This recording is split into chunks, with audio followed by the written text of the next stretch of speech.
খাবার ঘরে সবাইকে স্বাগত। আজ আমি নিয়ে এসেছি, দেখুন আলুর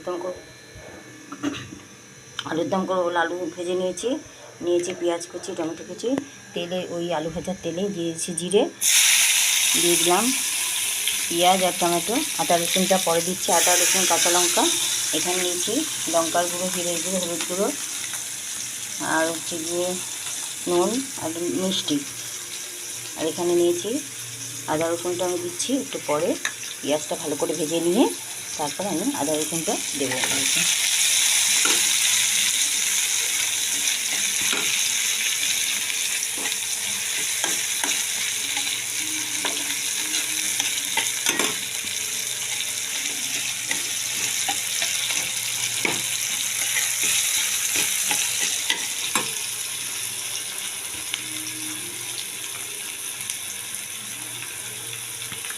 এবার আদা রসুনটাও দিয়ে দিলাম, দিয়ে ভেজে এই গুঁড়োটা আমি জল দিয়ে গুলে নিচ্ছি, গুলে আমি দিয়ে দেবো, দিয়ে আমি কষিয়ে ফিরে আসছি। মশলাটা কষিয়ে আলু দেবো। এখানে দিয়ে আমি তেলে এসেছি, মশলাটা কষানো হয়ে গেছে, তেল ছেড়েছে। এবার দিয়ে দেবো একটুখানি কাশ্মীরি মির্চটা দিলে পরে একটু লাল হবে, এটা দিয়ে দিলাম। একটু গরম মশলাও দিয়ে দিলাম সঙ্গে।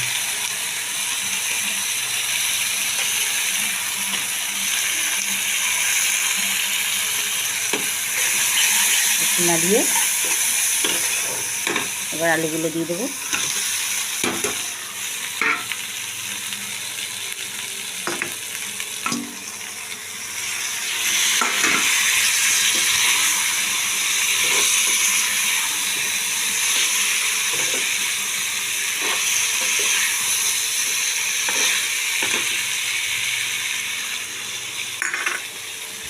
জল দিয়ে দিলাম, একটু মাখাই হবে রুটি দিয়ে খাবার জন্য। জলখাবারে খুব সহজেই বানাতে পারবেন, কারণ কি একটু আলুটা সেদ্ধ থাকলে 5 মিনিটে রেডি হয়ে যাবে আপনার তরকারি।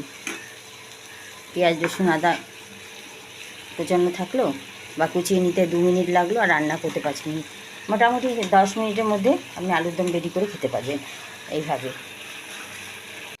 দেখুন বন্ধুরা, আলুর দমটা একদম রেডি।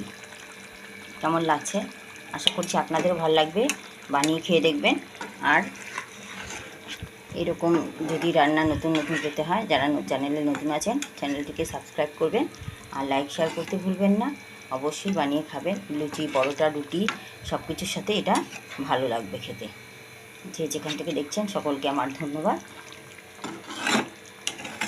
একদম কম সময়তে একটা দারুণ আলুর দম রেডি। এখন আমি গ্যাসটা এবার বন্ধ করে দিচ্ছি।